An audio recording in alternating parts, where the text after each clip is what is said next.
आयुष्याची आबादानी देवान धावली, माझा राजा बसलाय गडावरी, अरे म्हणत्यात त्याला मल्हारी, माझा राजा बसलाय गडावरी, म्हणत्यात त्याला मल्हारी, रूप त्याचं हाय लय भारी, दाव दर्शन आलू या दारी, शंकराचा अवतार हाय, अरे जेजुरी खंडोबाची भंडाऱ्यानं माखली हाय,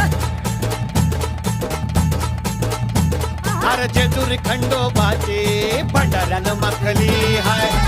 दिवटी ठेवली मशाल पेटली खंडोबा राया गोंधळाये, तुझ्याच साठी हा गोंधळ मांडला खंडोबा राया गोंधळाये, ध्यानात मनात उरात माझ्या तू खंडोबा राया गोंधळाये, दाही दिशात आवाज घुमला देवा तुझा र मल्हारी माझा तू खंडोबा राजा तू देवा माझा